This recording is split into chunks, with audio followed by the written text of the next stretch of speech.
혹시나 했는데 역시나였습니다. 국회 국정조사 특유의 청와대 조사가 결국 무산됐는데요. 국민들은 최순실이나 비선 의사들보다 못한 존재가 되어버렸습니다. 정치부 천상철 차장과 자세히 이야기 나눠보겠습니다. 어서 오세요. 네, 차장 어서 오세요. 네, 오늘 기대를 그렇게 크게 하진 않았지만 결국 아무것도 못하고 왔는데요. 구경만 하고 온 셈이다. 이런 지적까지 나온다죠? 그렇습니다. 최순실 게이트를 조사하고 있는 국정조사 특위위원들은 네. 오늘 이제 병원에 갔다가 김영재 병원에 갔다가 이제 청와대로 오게 됐습니다. 그렇죠. 내려서 이제 기자실 앞에서, 그러니까 여기 보면 춘추관이 있지 않습니까? 네. 이 버스를 여기서 내려서 이렇게 걸어서 연풍문으로 들어간 겁니다. 예. 그렇죠. 기자들과 같이 동행을 하는 그렇습니다. 셈이었죠? 그나마도 기자들 들어오지 말라고 해서 연풍문에는 결국은 이 특위위원들만 아하. 올라가서 2층에서 대기를 했습니다. 민원인들이 오는 그곳이죠? 그렇습니다. 한마디로 그냥 민원실입니다. 군대에 있을 때 면회가 보시면 알겠지만 예. 그 면회실이라고 볼 수 있습니다. 네, 아무나 갈 수 있는. 아무나 갈 수 예, 있는 그런 곳이죠. 거기에서 계속 기다리면서 다른 데는 보지 않겠다. 예. 경호동 여기에만 들어가게 해다오 라고 네. 요청을 했지만 했는데도. 그걸 거부를 한 겁니다. 네. 사실상 다 아시는 것처럼 이번 이 최순실 게이트를 조사하기 위해서는 네. 특히 세월호 7시간의 비밀을 파기 위해서는 청와대 출입 기록이 있는 경호동은 물론이고요. 네. 네. 본관도 가봐야 되고 그다음에 관저도 가봐야 네. 되고 네. 의무실도 가봐야 되는 게 중요한 정상입니다. 규명을 위해서는. 네. 하지만 다 이게 비밀 보호 구역이라고 하니까 경호동만 들어가서 일부 자료를 보겠다. 이렇게 특위위원들이 요청을 했지만 했는데도. 반대를 했습니다. 네. 요청한 게 그 경호동 가는 것과 세 가지였습니다. 네. 그 경호동 회의실을 현장조사 장소로 지정해달라. 그리고 자료 제출을 해달라. 네. 그리고 윤전추 이영선 행정관을 출석하게 해달라. 네. 그리고 세월호 침몰 당시에 확실히 들어갔다 나온 것으로 알려진 정원장 자매, 이 헤어 디자이너를 했던 이 정원장 자매를 출석시켜달라. 이 조건들을 걸었지만 모두 청와대에서 거부를 했습니다. 네. 이유는 비밀 장소라는 이유로 윤전추 이영선 행정관 출석은 이거 우리 경호실 소관이 아니고 비서실 소관이다. 왜 우리가 출석시켜야 되냐? 이런 등등의 이유를 들어서 서로 거부를 핑퐁 게임까지 했다는 그렇습니다. 얘기군요. 네. 자, 지난 10월 29일에도 검찰이 안종범 전 정책조정수석과 정호성 전 비서관의 사무실, 그러니까 이 위민관을 가기 위해서 갔는데 네. 네. 이렇게 연무대밖에 못 갔습니다. 네. 연무대는 사실상 청와대 바깥에 있는 그 별도 건물입니다. 그렇죠. 여기에서 자료만 받아서 그냥 하고 나왔는데 그것도 어렵사리 됐죠. 아주 어렵사리 됐지만 네. 그나마 자료도 너무 부실해서 우리가 인터넷 등에서 다 구할 수 있는 자료만 갖다 줘서 네. 아무 필요가 없었었다. 이게 검찰의 얘기입니다. 네. 네. 네, 청문위원들이 사실 오늘 이렇게 청와대 현장 조사까지 네. 나간 건 청문회 워낙 청와대 핵심 증인들이 안 나와서 아닌가요?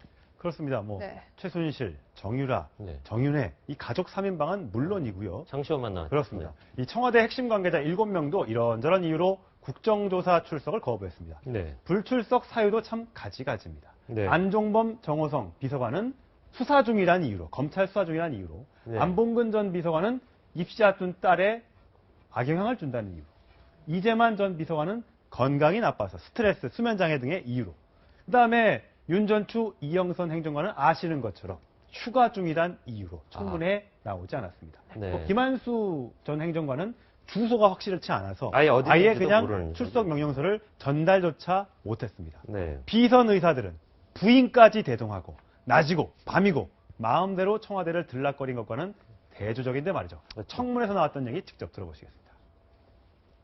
전문가로서 이 주사바늘 자국과 피멍 자국에 대해서 어떻게 소견을 갖고 계십니까? 이것은 필러 같습니다. 혈관을 이거는 뭐 터트려서 그런 것 같은데요. 대통령 안면 시술 하신 적 있습니까? 없습니다. 전혀 없습니까? 네, 한 번도 없습니까? 네 없습니다. 라이넥이라고 하는 태반 주사를 피하 주사했습니다. 두세 번 정도로 기억하고 있습니다. 그때는 청와대 준비가 안 돼 있었기 때문에 가져가서 놨습니다. 저렇게 비선 의사들은 왔다 갔다 했는데 말이죠.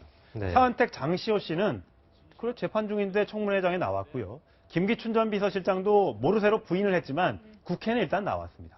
다음 주 목요일 날 5차 청문회가 있는데 이들 7명 꼭 좀 나와주기를 바랍니다. 네, 22일이죠. 그렇습니다. 네. 자, 그런데 대통령이 검찰 수사나 어떤 국정조사 청문회 전부 성실히 응하겠다.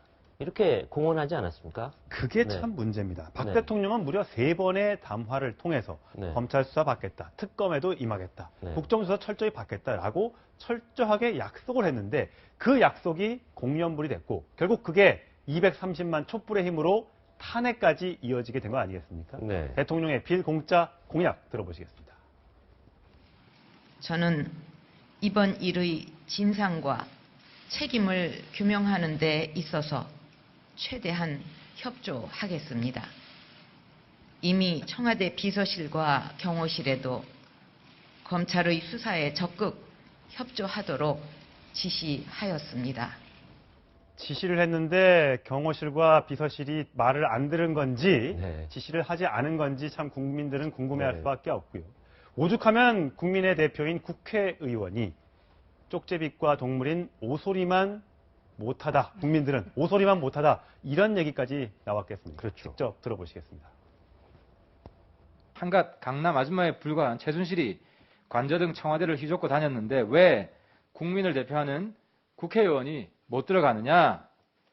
그래도 이런 말씀을 하셨습니다.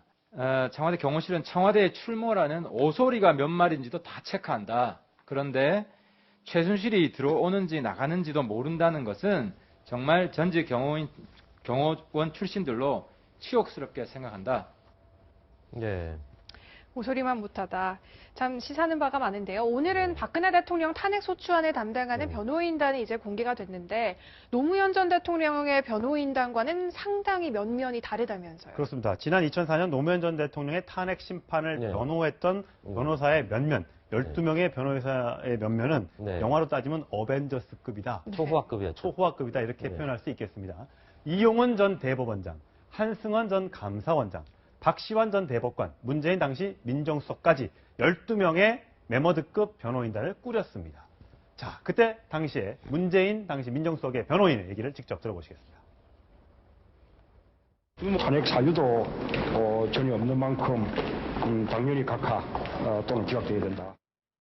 네, 반면 오늘 발표된 박근혜 대통령의 변호인단은 검찰 출신이긴 하지만 이중환 변호사 그리고 손범규 전 법무공단 이사장이지만 그 고양시에 출마했던 그래서 떨어졌던 네. 새누리당 고양시 당협위원장이고요. 그리고 서성건 변호사, 최명성 변호사까지 사실 법원검찰, 이 최명성 변호사는 법원검찰 경력도 없습니다. 그래서 사실 보면 실무형이다. 좋게 말하면 실무형이다. 네. 이렇게 할 수 있겠지만 네. 대부분 보면 그 과거에 대통령과 같이 일했던 사람 등등으로 꾸려졌다는 점에서 좀 의아하다. 좀 많이 격이 좀 떨어지지 않느냐라는 네. 지적이 있습니다. 아무래도 탄핵에 대한 국민들의 찬성이 네. 80%나 달하는 상황에서 좀 변호인단을 꾸리는 것도 이 구인난이 있지 않느냐 이런 해석이 나오고 있습니다. 네, 뭐 지금 국민의 눈과 귀가 특검 사무실에 많이 쏠려 있는데요.